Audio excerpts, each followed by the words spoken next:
parents. It's through the kindness and the kind treatment of our parents.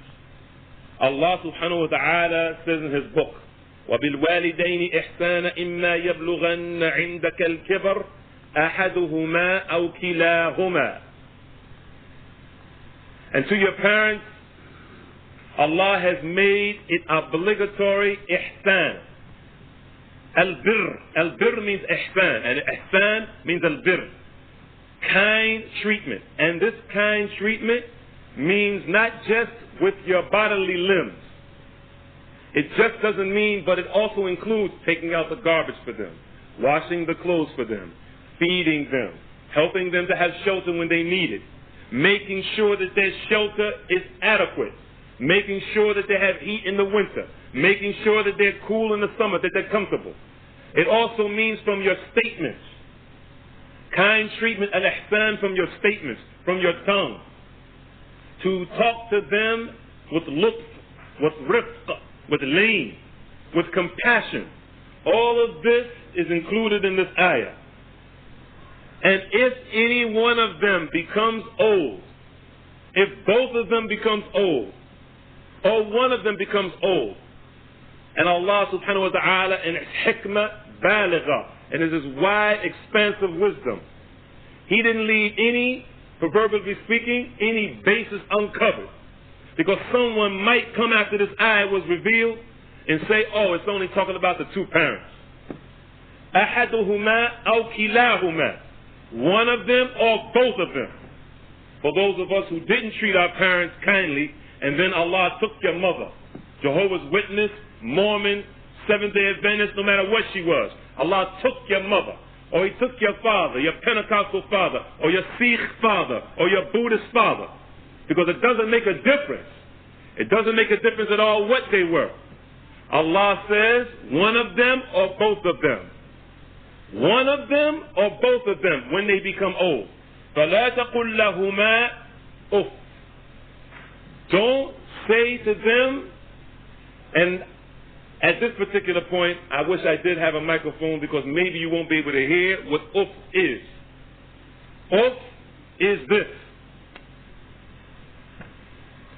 And I'm sorry that maybe you couldn't hear that. Uf is simply just sucking your teeth. If you do that, it's haram. This is not part of the birr walidain. This is not part of the ihsan. This is not part of the righteousness and the kind treatment to your parents, just to suck your teeth like this. Or anything less than that. And Allah chose the right word for it. فَلَا تَقُلْ لَهُمَا أُفْ. And uf in the Arabic language is louder than what it actually means. Just that. Don't say even that to them. You want to build up the society, you want to make your masjid a masjid on the Dawud to Salafiyya, you want to make your masjid in your center like that, then how do you treat your mother? How do you treat your father? While you're talking about raising the pants above the ankles and talking about people shaving their beards, and then you leave the masjid or having that argument or discussion with the brothers or the sisters when they don't want to wear niqab and you do, and then you go to your mother and you say, you've committed a haram. You consider that the manhaj of the Salaf? This is not the manhaj of the Salaf. And then Allah subhanahu wa ta'ala, he continues by saying, وَلَا تَنْهَرْهُمَا وَقُلْ لَهُمَا قَوْلًا كَرِيمًا. And don't be repulsive to them. Don't turn away from them. Don't treat them in a manner other than the manner that Allah Azza wa Jal has ordered you to treat them. And say to them, another commandment from Allah, and say to them a word that is honorable. Even if you don't like what they're telling you to do, at 63 years old, you're 63 years of age, if they tell you to come and wash the dishes, don't repel them. وَلَا تَنْهَرْهُمَا. You better get off the phone, get in your car that Allah blessed you with, that you should use for the da'wah and use for kind treatment to your parents, and rush to them to wash those dishes. وَلَا تَنْهَرْهُمَا. وَقُلْ لَهُمَا قَوْلًا كَرِيمًا, and say a word that is honorable. And then Allah says, وَاخْفِضْ لَهُمَا جَنَاحَ الذُّلِّ مِنَ الرَّحْمَةِ وَقُلْ رَبِّ ارْحَمْهُمَا كَمَا رَبَّيَانِ صَغِيرًا. And then lower the wing of humility to them from mercy.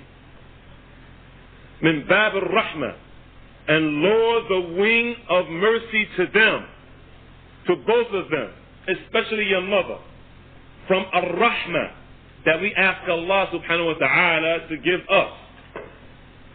As the Prophet sallallahu alaihi wasallam, when he was kissing Hassan or Hussein, and one of the companions said, I had 10 children, in a boastful manner as some of the Arabs used to do at that time. I have 10 children. I don't kiss any of them. The Prophet sallallahu alaihi wasallam said, Man la yarham la yurham. Whoever doesn't show mercy will not be shown mercy. So Allah is telling us, وَاخْفِضْ لَهُمَا جَنَاحَ الذُّلَّ مِنَ الرَّحْمَةِ, and lower the wing of humility to them out of mercy, from mercy. You want mercy from Allah, Ar-Rahman Ar-Rahim? Then you have to lower the wing of humility and mercy to your mother and your father. Even though he's a mushrik, even though she's a mushrikah, if we really want to build up the family and make our families Islamic and make our masjids Islamic and make our society Islamic, and we're talking about the Islamic society within this place of kufr. And then Allah subhanahu wa ta'ala says, وَقُلْ رَبِّ ارْحَمْهُمَا كَمَا رَبَّيَانِ صَغِيرًا. Now he teaches us a dua to say, whether your parents are Muslim or not. He teaches us a dua to say in regard to our parents, whether they are Muslims or not. And you can go ask Sheikh Ali Hassan if you need a further explanation, or you can ask Sheikh Salim Ali Hilali, or you can ask Safwat Nuruddin. Alhamdulillah, we're here and the people of knowledge are here. You don't have to ask me in doing questions and answers. Ask them what this means. Even if they're mushrikan, even if they're kafiran, even if both of them or one of them are pagans, we have to lower the wing of humility to them out of mercy, and we should make the dua, oh my Lord, cherish them, have mercy on them, have compassion on them, as they had mercy on me and compassion on me when I was small. And even if your mother and some of the brothers here who are not indigenous to this country, you have to excuse me because I try to speak the language of the people and I'm always faulted for using this type of language, but la budda minhu, I have to use it. Even if your mother's a dope fiend, even if your father was an alky, and you brothers and sisters from America know what I'm talking about, even if she was a dope addict, even if he's an alcoholic, you still should ask Allah subhanahu wa ta'ala to have rahmah on them. And what is the rahmah here? For that pagan mother and father who are dope fiends and alcoholics. Al-hidayah to Islam. As the Prophet ﷺ has instructed us, when the kafir sneezes, we say, Yahdikumullah wa yuslihu barakum. Yahdikumullah wa yuslihu barakum. This is what we respond, this is how we respond to the kuffar. Not God bless you. May Allah guide you and correct your condition. May Allah bring you to Islam and send you to Jannah as a result of your interest into Islam. قُلْ رَبِّ ارْحَمَهُمَا كَمَا رَبَّيَانِ صَغِيرًا. Oh my Lord, have mercy on them, have compassion on them, cherish them as they had mercy and compassion on me, and cherished me when I was young. We have the hadith, an athar from Haysala ibn Mayyas radiyallahu anhu. This hadith or athar from the companions of the Messenger of Allah alayhi salatu wasalam is found in Al-Adib al-Mufrad from Imam al-Bukhari rahimahullah. This narration says, كنت مع النجدات فأصبت ذنوبا لا أراها إلا من الكبائر. That I was with the Najadat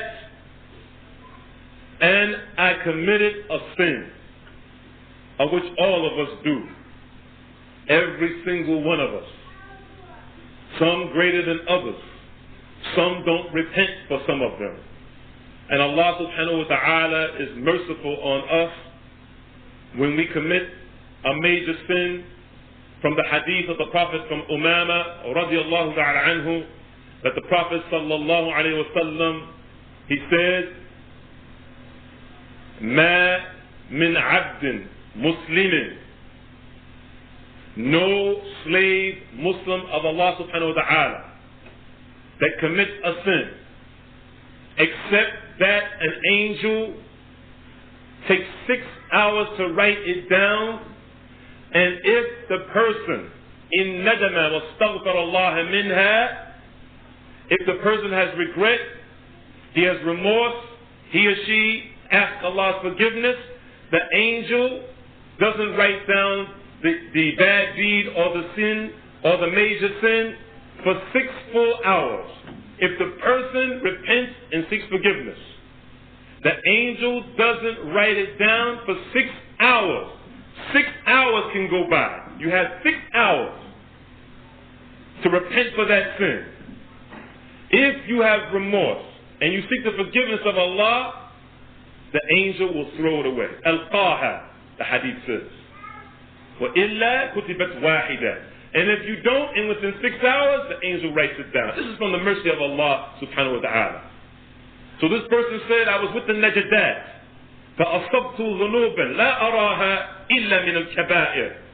I was with the Najadat and I committed a sin, a major sin, from among the major sins, min al-kaba'ir. I don't see it being any other thing but a major sin.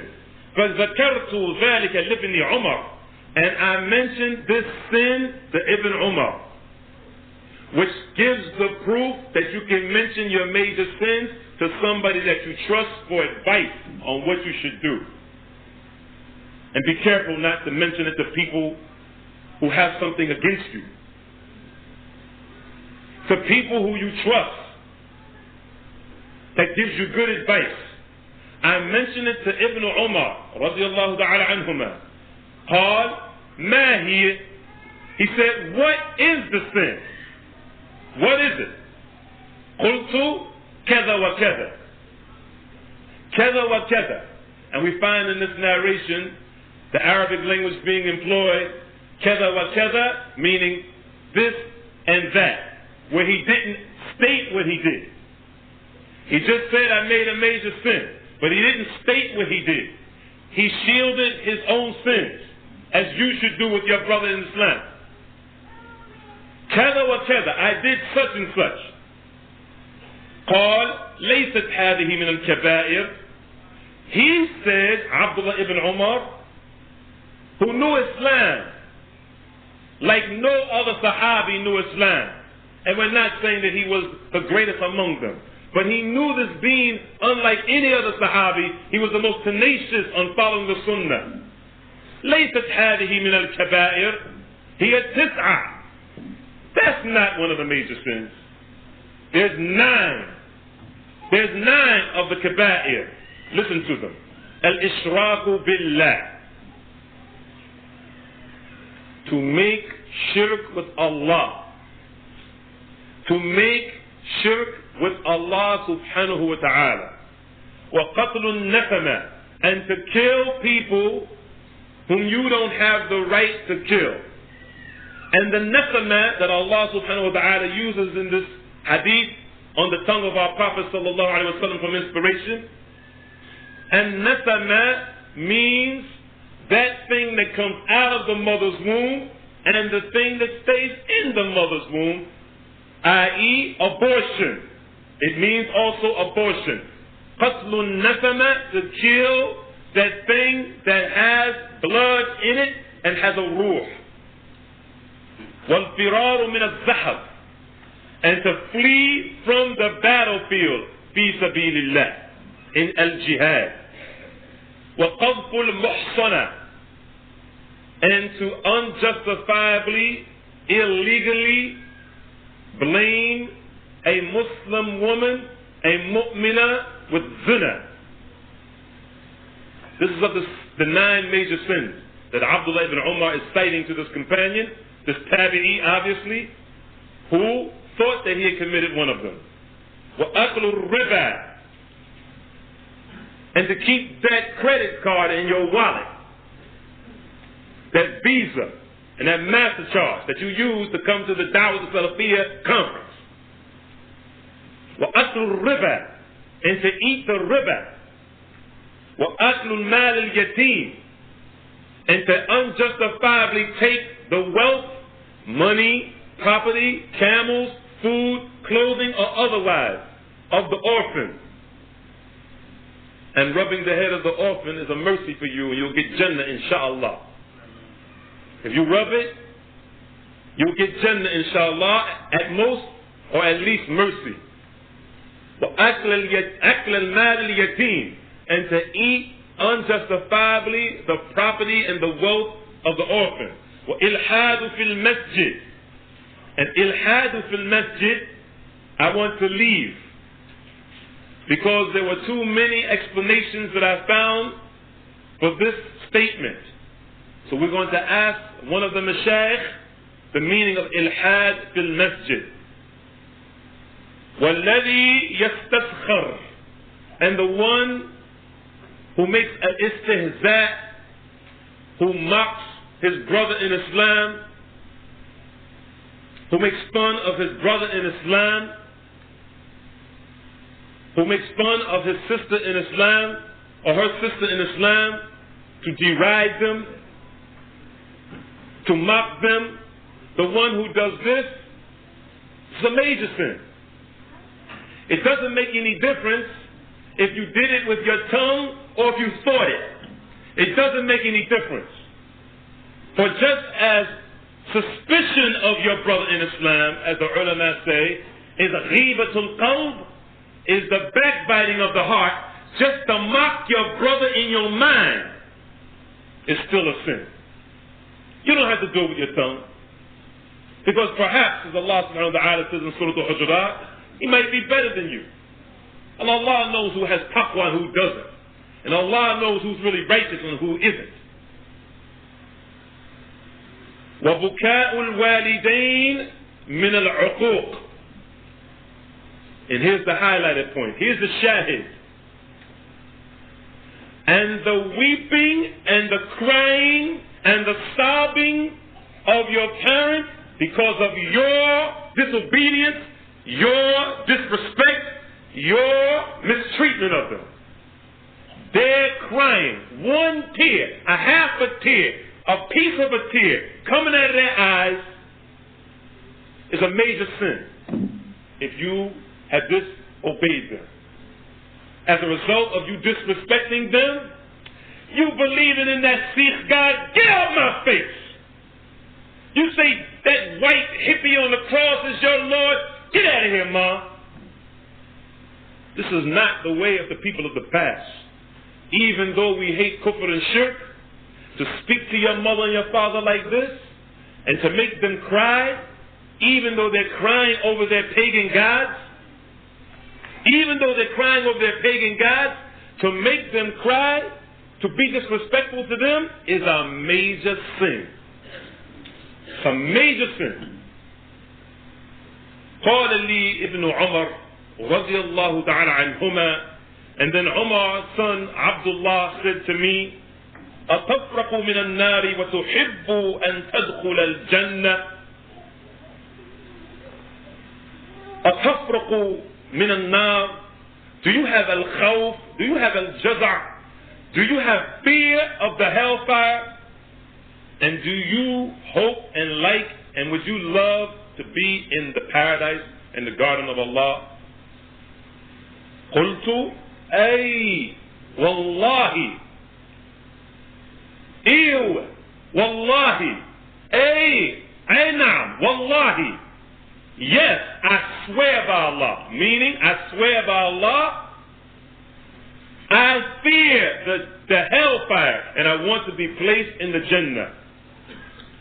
Abdullah ibn Umar radiallahu anhu said, Ahayyun waliduka, is your father alive?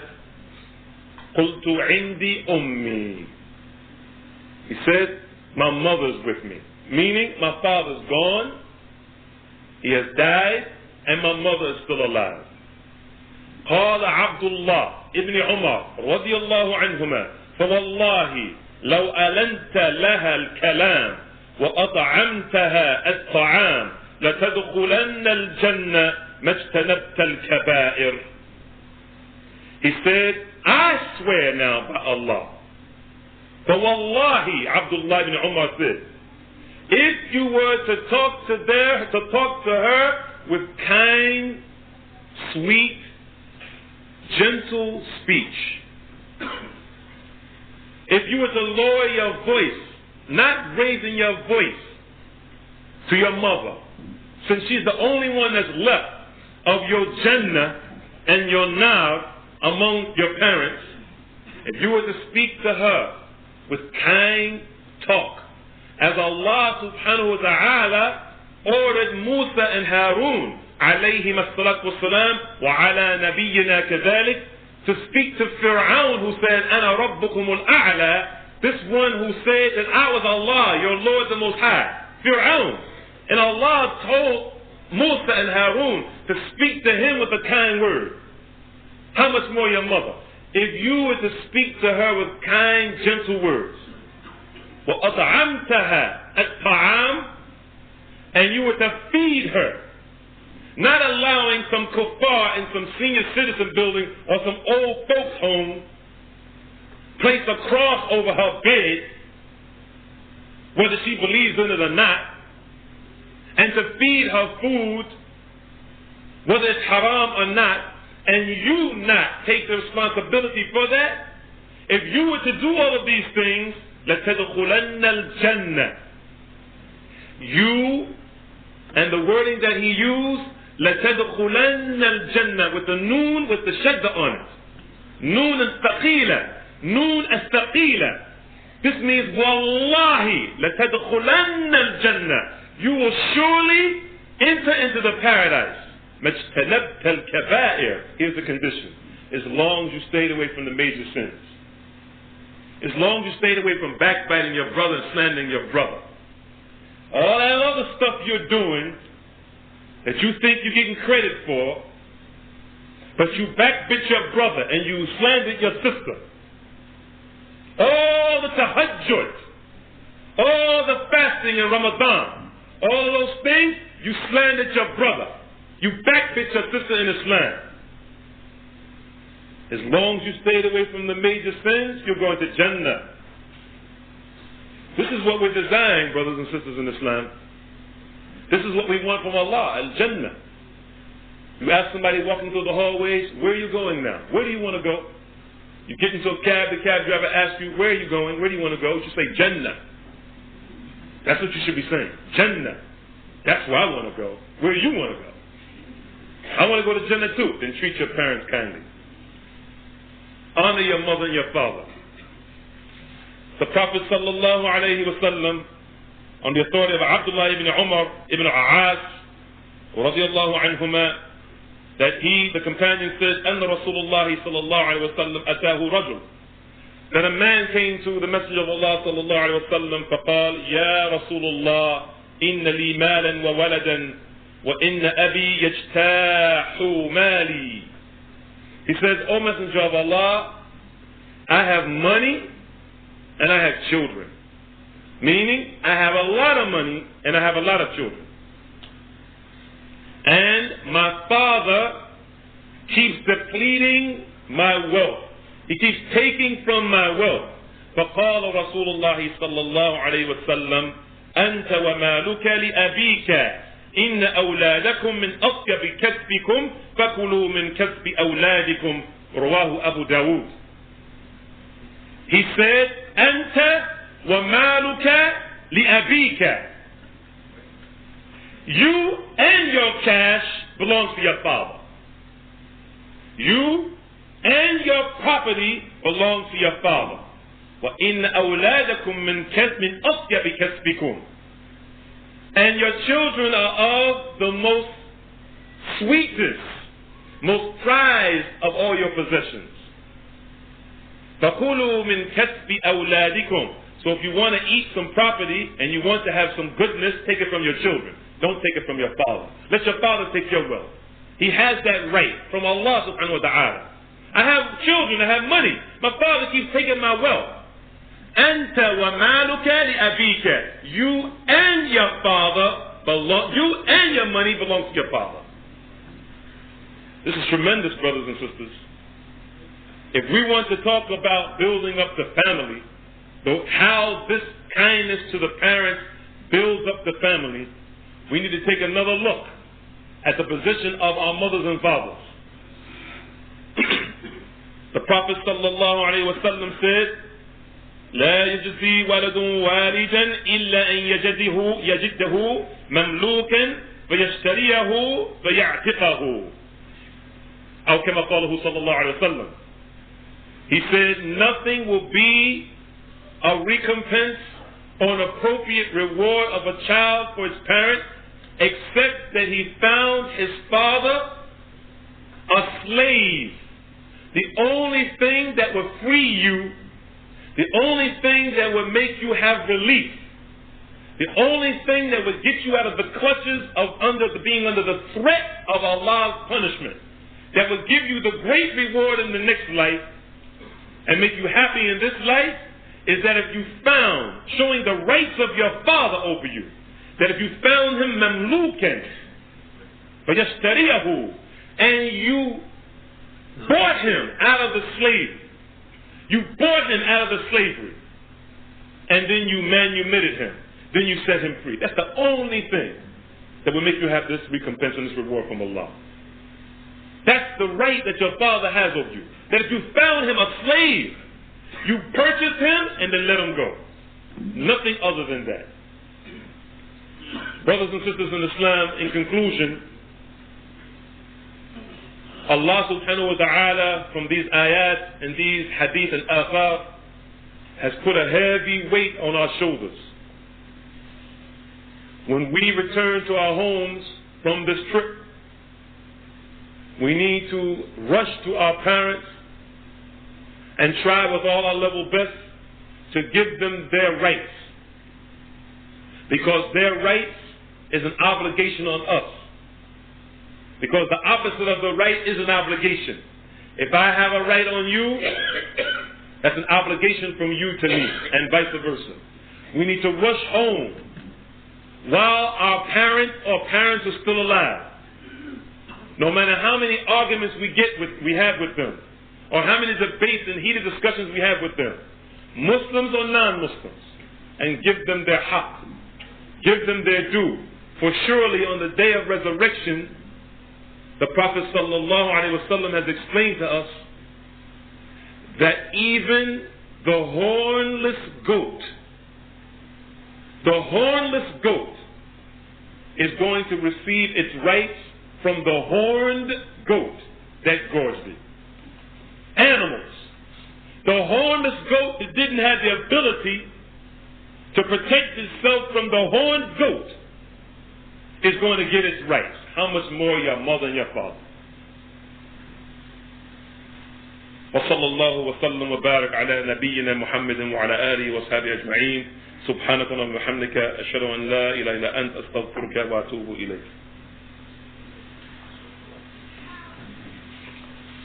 Alhamdulillah, it was a very good lecture, and inshallah, Allah subhanahu wa ta'ala will help us to realize this knowledge. For this lecture, for everything that we're doing in Islam, just as a reminder that if we don't put this knowledge into practice, it's not really knowledge, it's not really part of us. So, inshallah, Allah will inspire us to act upon the things that we learn. Inshallah. We have about 20 minutes before the break. So at this time, if there's any kind of questions, and again I ask that you keep them to this particular topic. I know everybody has so many questions, especially when you come to this conference and there are scholars and sheikhs. Everybody has so many questions about so many different topics, but for this lecture, whatever questions you have about parents, taking care of your parents, anything that Dawud Adib has spoken on. Question here. Look, no. You said that, there's your parents are dead, your parents dead, at a young age, and you were raised by member party of the family. Do they still keep those rights to the Well, the brother's asking the question for those people who couldn't hear. If the mother and father both passed and the person was at a young age and someone else in the family took care of those individuals, for instance, like a grandmother or grandfather or uncle or aunt or someone like this,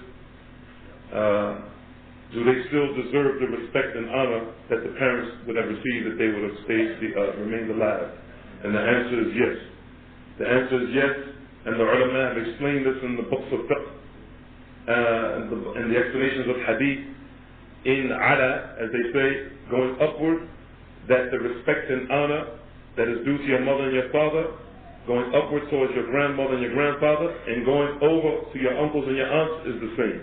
As the Prophet ﷺ said, al-khalatu bi-manzilati al-um, for instance, that the aunt, the maternal aunt, is on the same level as the mother. She's on the same level as the mother. The answer is yes, alhamdulillah, and this is something that we should be very mindful of. We should be very mindful of our uncles and our aunts on both sides, and our grandparents on both sides. And if Allah subhanahu wa ta'ala has put them over us, then we should respect them and honor them. Except, of course, if they try to make us commit shirk or kufr. And Allah subhanahu wa ta'ala knows best. What about the cousin? The family is the family, as the Prophet ﷺ said when the person asked, Man abarru, who is more in need of my respect and my honor? He said, Ummaka. And he said, I said, Man abarru. He said, Ummaka, your mother. And he kept saying your mother, your mother. And he said, after that, Abaka, your father. And then he said, who after that in the other narration? And the Prophet ﷺ said, Thumma al-aqraba fal-aqrab. Then the closest relatives on this side, and then the closest relatives on that side. And Allah knows best. No. Perhaps you can correct our understanding. The statement that the mere thought of transferring the brother is a plain extent in light of the statement that the sin is not committed and it is not acted upon or spoken of. The question was, please give us some clarification on the mere thought of backbiting, I think you said, is a major sin. I don't remember saying it was a major sin. I said it was a sin. And I hope that the tape was brought at the time that I made that statement. I didn't say there was a major sin, I said it's a sin. The ulama say, ad-dhannu ghibatul qalb. That suspicion is the backbiting of the heart. Backbiting, no matter which way it comes, is a sin. If it's done with the tongue, it's a major sin. If it's done with the mind, it's a sin. And Allah subhanahu wa ta'ala knows best. And to have mockery of your brother, to mock your brother in your mind, we mentioned that this is not a major sin, we mentioned this is a sin. And we also mentioned that you can ask the ulama who are present for a clarification of this, further clarification, inshallah. And Allah knows best. Okay, we're going to take a couple of questions handed in, and then we go back to the audience.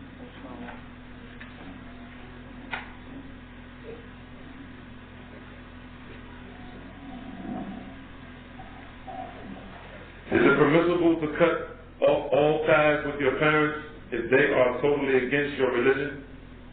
While I go to the hellfire, Allahumma ajirna now, even if I still treat them with kindness? I don't know.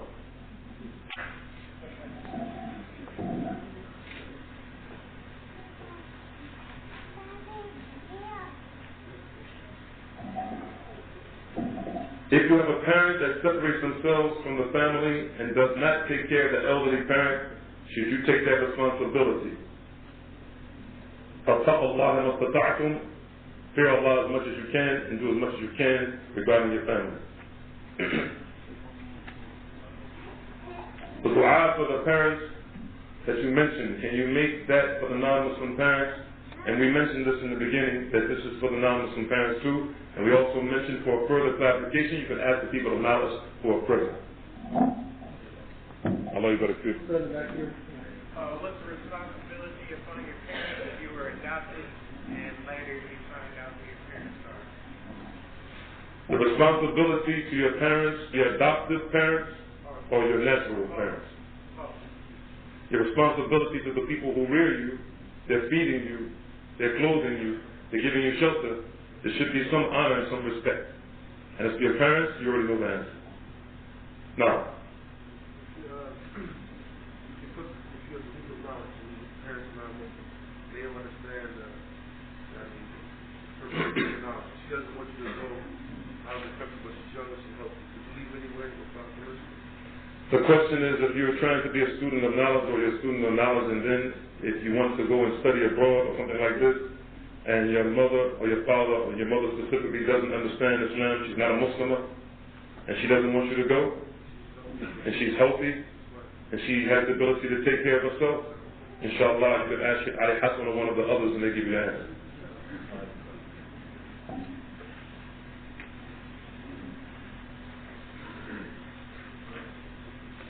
If your father orders you to take him to a place that is haram, a nightclub or a bar, so as to drop him off there, it must be obeyed? Absolutely not. The answer is no. Number two, what is the duty of the daughter-in-law to her mother-in-law? Is it the same to her mother?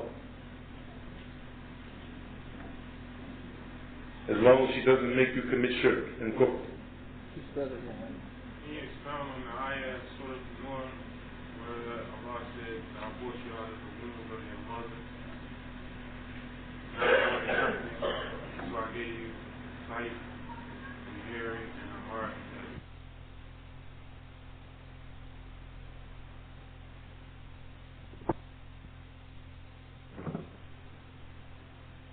Saying to her mother, as long as she doesn't make you commit shirk and kufr. Can you expound on the ayah, Surah An-Nur, where Allah said, I brought you out of the womb of your mother?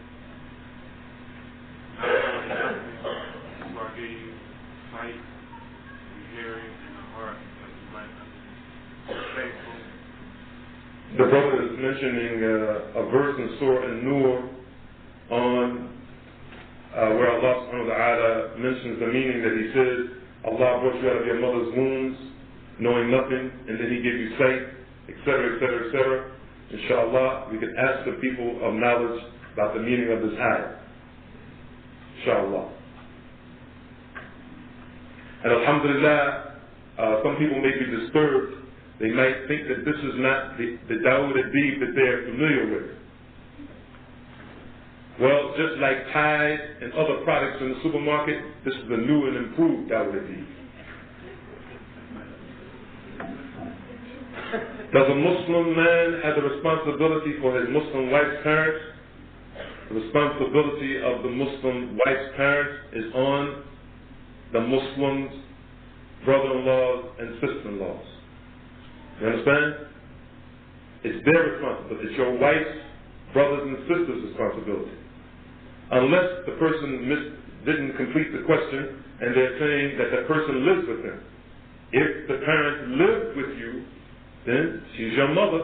You consummated the marriage with her daughter, she's your mother.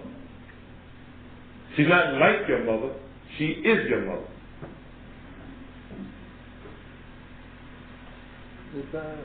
Now, You can go a step further, like you explain a little bit what all can you do for your deceased parents. what you can do for your deceased parents if they're Muslims, and we hope that you're righteous so that the dua will benefit them, because if you're not righteous, then the dua won't benefit them. You can make dua for them. It's one of the three things that after a person dies that will benefit them. They have وَلَدٌ صَالِحٌ يَدْعُو لَهُ. He has a righteous child that makes dua for him. As for the non-Muslim parents, there's nothing you can do for them after they die. Nothing. No dua whatsoever. It is haram to make dua, al-istighfar, forgiveness for them while they're alive, to ask Allah for barakah or blessings for them while they're alive or while they're dead. Doesn't make any difference. And for the proof of this, you can check Surah At-Tawbah, chapter 9, verses 80 through 84. The explanation is clear. Verses 80 through 84 of Surah At-Tawbah, chapter number 9. It is not permissible to make dua for your parents that are kuffar while they're alive, dua of asking forgiveness and blessings. You ask Allah to guide them only. And after they're dead, it's over. As for your parents that are Muslims that died, of course we make dua for them. We ask Allah to make their graves spacious for them and to give them the highest place of Jannah.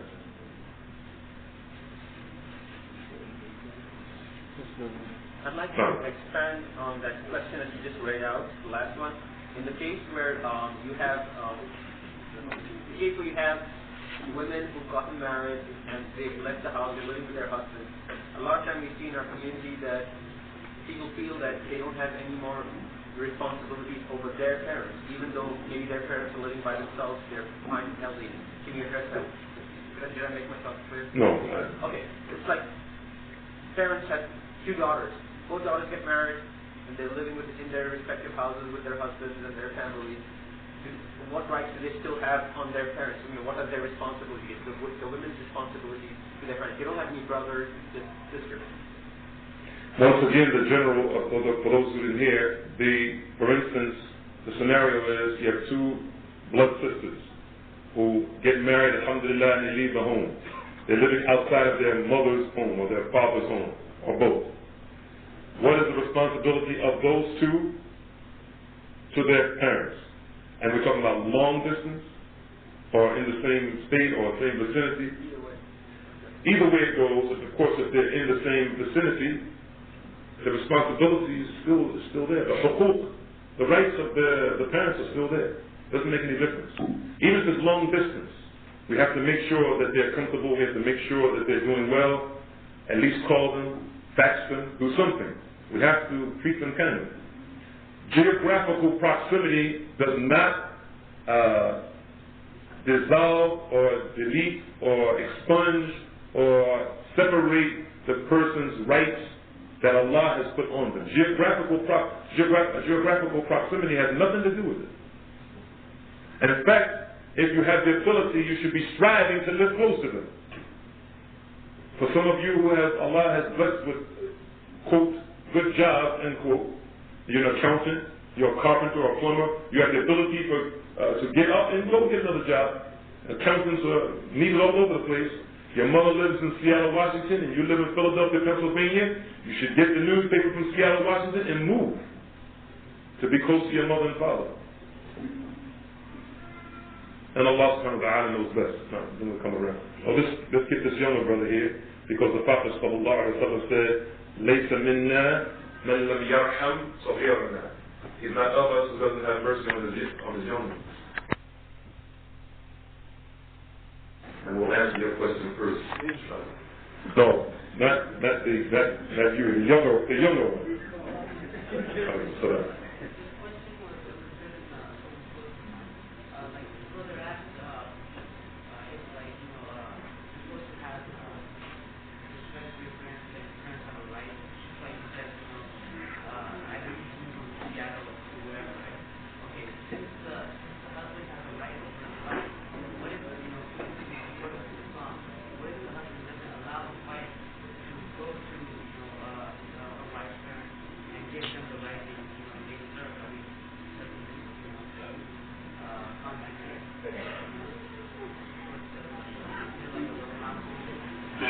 if the wife doesn't want the son, the husband. If the husband doesn't want the wife to go to her parents. Oh, the husband doesn't want the wife to go to her parents. Yeah, this happens quite a bit. I've seen this happen quite a bit, where the parents live right there in the same city and they don't want them to go to their parents' home. If the reason is because, for instance, there's children involved. Let's give an example, there's children involved. They don't want their children going to the house, for instance, on the day, yesterday, this so-called Christmas. Because there's the tree there, and there's the presents there, and there's kufr and shirk. If you're talking about something like this, then of course this is wajib on him not to let them go there. It's obligatory on you to keep your children from that kind of situation. But if you're talking about in general, and the parents, those in-laws, are not making war on Islam, meaning they're not cursing and abusing Allah and the names of Allah outwardly, because anyone who's a kafir, they're going to be cursing and blaspheming the names of Allah anyway, by virtue of them being a kafir. Right? But if they're not outwardly opposing you, and they're kind and they're respectful people, then I don't see the reason why a person should keep them away from them. In fact, this is a part of his duty towards helping his wife fulfill her duty. He will get some of the reward of his wife if he allows her to go see her parents. If he doesn't do it, we should ask those people of knowledge here to see what Allah subhanahu wa ta'ala's verdict is pertaining to the person who disallows his wife to see her parents. Inshallah. Now. Can a child lie his father because his father don't like his mother? By helping his father with some wealth that he got or things that his father needs from him. Can a child deny his father that way? Can a child deny his father of what? Because his father don't like his mother. You're talking about stepchildren? The child's father likes the child's mother. The natural parents? Yeah. The child doesn't like the mother? No. His father doesn't like his own son? Wait a minute. It's early in the morning, 9:41. The father don't like his wife or the child's mother. The father doesn't like the child's mother. He doesn't like his own wife?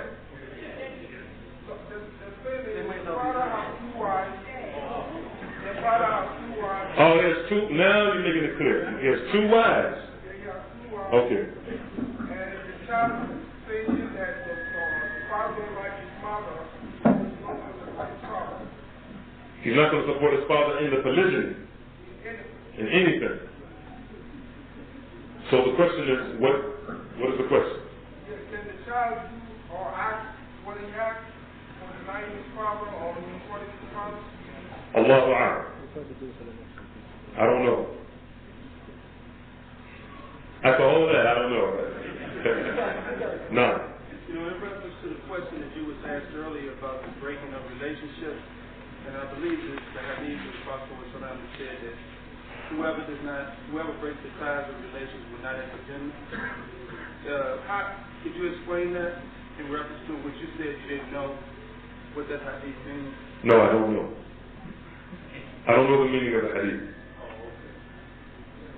But I do know that if you keep your family ties, you keep the silatul rahim, it will increase your life. A person who wants their life, and thank you, and their money, Allah is going to feed. A person, another narration, their money. If a person wants to make their life longer on this earth, then they should keep their family ties. They should keep the connection of their family ties, and it will increase their lives on this earth and their money, according to the statement of the Prophet sallallahu alaihi wasallam. I mean, well, yeah.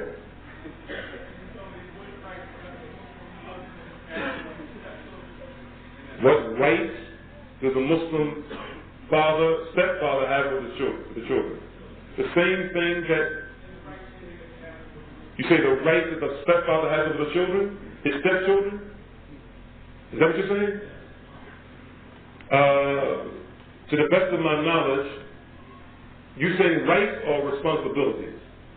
Are you saying, do you mean obligations when you say rights? That's what you mean. The obligation that he has on them is to teach them Islam. He doesn't have the obligation to feed them. He doesn't have the obligation to clothe them. He doesn't have the obligation to do anything other than what their father is supposed to be doing. Their father is supposed to be taking care of this. If he does anything other than that, or does what their fathers are supposed to be doing, then this is a sadaqah for him. The obligations that they have is different. They have to obey him because they're in his house. They have to obey him. He's the imam of the house.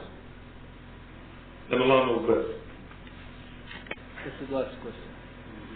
Last question written or last question told? Is the father still wali even if he is not a Muslim? What is his role of participating in the nikah? No, this is not pertaining to this topic, inshallah. We don't want to be disrespectful, but Brother Jamil, he said that this should be revolving around the topic, and this one is on the wilaya and nikah, not on birrul walidain wa huququhuma. It's not on righteousness and responsibilities to the parents. Inshallah. Actually, the person who is in charge of this is Jamil. Whatever he says goes. And if I were you, I wouldn't let him have it because he hasn't had it. He already asked the question. If I were you, because he already had a question and he didn't have it. What I'm going to do is I'm going to end everything. Alhamdulillah. Allah barak feek. Assalamu alaikum wa rahmatullah.